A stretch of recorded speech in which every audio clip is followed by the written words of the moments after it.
military dependence villages, where Taiwan's history lives on. In Taichung, two other villages worth visiting are Rainbow Village and Shenji New Village. Rainbow Village is a military dependence village mainly transformed by Huang Yongfu, fondly known as Rainbow Grandpa. In 2008, Huang began painting murals of animals, people, and rainbows on the village's walls to save it from destruction. With his characteristic works, the area became a well-known cultural landmark. Now, Rainbow Village is celebrated for its brilliant designs and has been recognized as one of the world's must-visit places. As for Shenji New Village, it was built in 1969 as a government dormitory. Since it has been redecorated, there is a variety of craft studios, cafes, and dessert shops. What's more, the village is one of the key startup hubs helping businesses grow in the area, making it even more valuable for local citizens. Needless to say, all villages are precious pieces of Taiwan's rich history. They are places where we can shape the culture and neighborhoods of tomorrow. So, come and discover the stories and experience the magic of military dependence villages. Hi everyone, welcome to the show. I'm Tiffany. And I'm Laura. And we're talking about these really cool, I would say like it's a very cool cultural thing that we have in Taiwan, and it's so special. And we're going to learn a lot more about these villages. And if you live in this city, 我全部都去过，跟你讲。Actually, I've been to this one actually. One of these. 我两个都去过。Oh my gosh. But if you live here and you've never been here before, check it out. 对。Okay, so here the article says, in Taichung, two other villages worth visiting are Rainbow Village and Shenji New Village. 审计新村，所以台中有两个值得造访的眷村哦，就是彩虹眷村跟这个审计新村。You've been to both, right? 对，我常常去台中那个审计。Okay. I've been to Rainbow Village, and we're going to be talking about this one first. Okay. So it says here, Rainbow Village is a military dependence village mainly transformed by Huang Yongfu, fondly known as Rainbow Grandpa. Aww. I love his name. It's so cute. It's so like happy. Cute. When you transform something, it means to change. And you can also, I always think about Transformers. Yeah, I know. 跟我想的一样。Right, the cars and stuff change into robots, okay? We also saw the word fondly. Fondly here is an adverb, and it means in a way that shows love.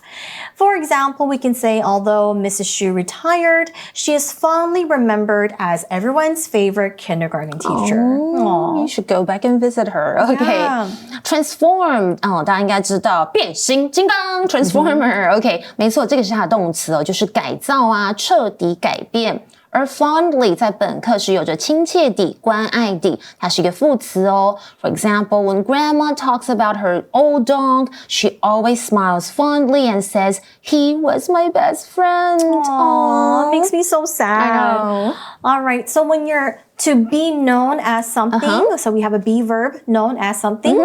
This just means, or it refers to how someone or something is known to the public. Right, okay, so be known as something 就是被称作什么什么。For example, she's known as the best baker in town because of her delicious cakes. Yummy. 好饿。I know, I love cakes. Next in the article, it says, in 2008, Huang began painting murals of animals, people, and rainbows on the village's walls to save it from destruction. Now, a mural is usually a large painting on a wall, and it's sometimes on an outside wall of a building. So I remember a lot of schools, they have like murals, right? On the walls, they have murals. So basically, they were thinking about destroying this village, but Rainbow Grandpa decided to paint and draw murals on it to save it from destruction. Now, destruction is the act of destroying and like kind of breaking something down, ruining it, destroying it. Okay, so mural 就是壁画的意思，它是一个名词，而 destruction 这个名词就是毁灭啊、摧毁或是破坏。所以课文整句是说，2008年啊，这个黄爷爷啊，就是彩虹爷爷开始在村内的墙壁上绘制动物啊、人物以及彩虹的壁画，以拯救这个村庄免于被拆除。Oh, thank goodness for that. Here it says, with his characteristic works, the area became a well-known cultural landmark. That's right. That's also one of the reasons why I went. Okay. Characteristic here is an adjective and it means typical of someone or something. For example, we can say this restaurant serves a characteristic dish made with fresh seafood from the local market. Characteristic 这个是形容词哦，就是指特有的啊、独特的或是典型的。For example, the artist's characteristic use of bright colors makes all her paintings look unique. I love bright colors like this.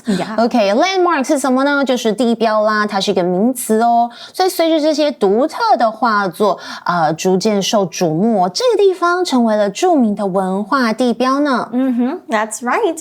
Next it says here, now Rainbow Village is celebrated for its brilliant designs and has been recognized as one of the world's must-visit places. Wow, that's amazing. That's why people should come to Taiwan more often. We have all these beautiful places to visit.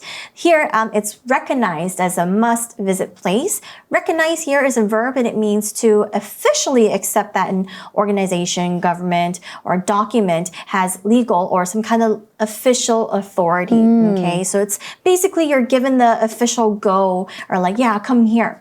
Here we can say this museum will soon be recognized as an important cultural site by the government. OK， 我们现在来看一下，刚刚有提到动词 celebrate， 在这里指的是赞颂或者是歌颂这样的意思哦，赞扬的意思啦。OK， 那形容词 brilliant 的意思呢，就是颜色可能非常亮的啊、明亮的这样的意思。而 recognize 这个动词，注意哦，在本课是认可或是承认的意思，所以常常我们会用 be recognized as something， 就是被认可或是被承认是什么什么。For example, she was recognized as one of the top artists in the country for her unique style. Ooh, super cool. So this is for you. This is the one I've never been to this village. So this next village, it says, as for Senji New Village, it was built in 1969 as a government dormitory. Okay, so as for something or as for somebody, it just means regarding or concerning someone or something. That's right. As for something or somebody, 就是至于什么什么。As for the trip, we'll decide if we're going to the mountains or the beach tomorrow. 那我们提到的课文是说，至于这个审计新村呢，它原本是1969年作为政府宿舍而建造的哦。All right, so here it then says, since it has been redecorated, there is a variety of craft studios, cafes, and dessert shops. That's right. I remember like going there and like seeing a lot of fun places to take photos. You can get coffee nearby as well. Do you remember? I went there like probably 10 years ago. Oh, okay. So I have to go back again. Yeah. 我比较爱去的是审计那边，因为它比较近哦。But here we have to take a look at today's language and focus. So let's take a look at that. 今天 language and focus 要看到的是 since 的用法哦。since 当从属连接词的时候，用来连接主要子句跟从属子句。根据前后文的关系 since 可以表示原因或是时间等等的意思哦。首先我们先来看一看表示因为既然，这时候就跟 because 或是 as 的意思是相近的哦。但是 since 后方子句更加强调既定事实。还记得刚刚原本的课文是说 since it has been redecorated. OK， 其实你也可以用 because or as it has been redecorated 这样来改写。那我们再举另外一个例子好了。Since the weather is so nice, let's go for a walk in the park. 这里的 since 当然也有既然天气这么好，我们去公园散步吧。那表示自从某个时间点以来 since 还有这个意思哦。那其引导的从属子句必须要使用过去式，而主要子句则常用完成式哦。我们来看一下一个例子。He has become more confident since he started practicing public speaking. 自从他开始练习公开演讲后，哇，他变得更加的自信哦。另外 since 也可以当作介系词，那其受词必须为名词哦，而且一定要是一个过去的时间点，而不是一段时间。举例来说 Lisa has lived in Tokyo since last summer. Lisa 从去年夏天开始住在东京 or they have known each other since high school. 他们从高中开始就认识咯。We saw the phrase a variety of something, and it just means a number of different types of the same thing.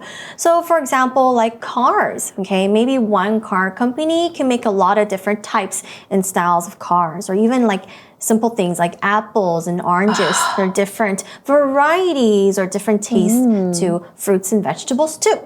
Okay, a variety of something 就是各式各样的。For example, the festival offered a variety of delicious foods, including tacos, sushi, and fresh fruit. I am going to 我要去偷拿那个 sushi 先。I'm going to go for the tacos. That's my favorite. Gosh. Yummy. Yummy. Okay, here we saw craft. Craft is a noun and it means an activity involving a special skill at making things with your hands. So crafts are things like knitting or even like pottery or maybe jewelry making, things like that, or even just painting. Those are also called making a craft, okay? For example, we can say a lot of people don't learn traditional crafts anymore, such as basket weaving or wood carving. I would love to learn basket weaving. 好酷哦。I think we should keep it though because it's like a dying art basically. So craft 有一个传统手工艺这样的意思哦，它是一个名词。For example, my aunt loves doing craft projects like knitting scarves and making colorful beads. Ooh, all right. Very talented. I know. Can she make us something? Yeah. Yes, please. Okay, here we also saw the word cafe. Okay, I think everyone knows what this means. It's a noun. It's basically a place where you can buy drinks and simple meals, usually coffee and tea. Like in Taiwan, a lot of cafes serve coffee, tea, desserts, and sometimes savory foods. Yummy. For example, we can say one of my favorite places to study is at the cafe by the park because it's relaxing for me. And you could be there all day. Yeah, Super exactly. Cool. Right, so cafe, okay, 就是咖啡厅啦，它是一个名词。I love how the cafe has a perfect view of the park, making it a great place to relax and people watch. 你会不会很喜欢在看一些走过的人？ Oh yeah, totally. And I love cafes with themes as well. Oh my gosh. One of my favorite things to do is like in Seoul, South Korea. Cafe. Yeah, they have a lot of great themed cafes. It's so much fun. And it's 我没有去过， great. 你这样让我很吃醋。 I will take you, don't worry. And plus, it's a great place to take pictures. 진짜? Yeah, 진짜. Yeah. 그럼요. Okay. I don't know what that means, but 我们可以跑去OK， 我就 you can count on me. 我已经全部都可以讲 Korean， 我 oh 超 my 熟 gosh, 的。 please, thank you. Let's go together. 네. Okay, it says here, what's more, the village is one of the key startup hubs helping businesses grow in the area, making it even more valuable for local citizens. Oh, okay, so cool. I've never been to this one, so I'm really You should curious go. about this. Yeah, we can go together yes, again. Please. 我超爱去的。 Yeah. So here we see startup. Startup is a newly created company that relies on information and technology to market its products. So we see a lot of people doing this right now. They have a lot of startup companies. And a hub is basically a center of activity. So for example, we can say a city is or what city is let's say a cultural hub. Okay, I'm going to give an example of Tokyo. Kyoto hub. Kyoto is a cultural hub, meaning that it's a center or a popular place for people to learn about Japanese culture. 我也想去 Kyoto。OK, startup 是什么呢？就是创业，或是现在我们常常提到的新创公司哦，它是个名词。而 hub 这个名词就是活动的中心这样的意思哦。We saw the word citizen. Citizen is a noun and it means a person who has legal rights to belong to a particular country. For example, we can say all citizens above the age of 18 have the right to vote in Taiwan.Citizen 就是国民、公民或是市民的意思哦，它是一个名词。You do know this, right? I'm also an Australian citizen. So, and I hold dual passports from Taiwan and Australia. 我是有双重国籍，但我不会选举 so it's okay. You're an Aussie. Right. Okay, so next it says here, needless to say, all villages are precious pieces of Taiwan's rich history. They are places where we can shape the culture and neighborhoods of tomorrow.I love this. So meaningful. Okay, so shape 在这里呢是动词哦，它就是形塑或者是影响的意思。所以无需多言，无需多说，这些眷村都是台湾丰富历史的宝贵拼图宝藏啊！这些地方不仅承载了过去，也能够塑形或是形塑未来的文化跟社区，好有意义哦。I love that. I love that so much. Here it says, so come and discover the stories and experience the magic of military dependence villages. Yeah. I like this. They use magic. 这里不是魔术，它指的是魅力，它是名词哦。所以赶快因此来探索这些故事，亲身体验眷村的独特魅力吧。大家喜欢今天的主题吗？还有节目呢？快按赞，追踪我们的 YouTube 频道和 Facebook， 不要忘记开启小铃铛，叮，掌握第一手的英文学习内容。Yes, and you know what that means? It's now time for our For You chat. Can you think of any other ways to preserve military dependence villages and put them to good use in modern society? Share your ideas. I'm so creative. I think other ways to preserve military dependence villages and put them to good use are using them as filming locations for movies and dramas to promote their cultural value. Yeah. It's like when I watched 想见你许光汉 my husband 我的新老公就是我就马上想要去吃那个台南的那个白糖糕北糖粿 And I know you love that a lot too, right? 想见你只想见你光汉为什么你没有跟我一起吃北糖粿 He's gonna come. He's You know gonna what I ask mean? you out Like now. 如果就是 drama 那个剧在那边 you want to go and visit there Exactly. even in Korea K-dramas, right? I want to see oppas too. 我不싶어요 I think also another great thing is to actually put it to real use. Like maybe we can use the land somewhere. Maybe you could do some farming or something around there and make some fun experiences for people. Like, what was it like living there? Or like, you know, let people storytelling. Exactly. I think it would be a great thing to do. It could be like a mini tour guide to explain to us. Exactly. Yeah? So instead of just eating and like going to cafes, I think we can also learn about these places as well. I know. I like learning about history. Just like a history buff. I know. See, that's why I think that's interesting too. All right. So what do you guys think? Would you want to, what would you do to these villages? Exactly. What would you chat about How would you make it more fun and make it more inviting for people? You guys can chat about it, but that's all the time that we have for today. So we'll have to say goodbye to you guys. Bye. Vocabulary Review. Fondly. Tessa really misses her grandfather and has often talked about him fondly since he died last year. Characteristic. The bright colors and detailed patterns are characteristic of traditional clothing in that country, so people can easily notice them. Recognize. Most countries recognize English as an international language used for travel and business. Craft. At the fair, people learn the craft of candle making and get to make their own candles. Cafe. Cafe. Every Saturday afternoon, John loves to sit in his local cafe, drink coffee, and read a book. Citizen. Gary moved to Canada, but he can't vote there because he's not a citizen yet. 智慧小补帖 Transform. Mural. Destruction. Landmark. Startup. Hub.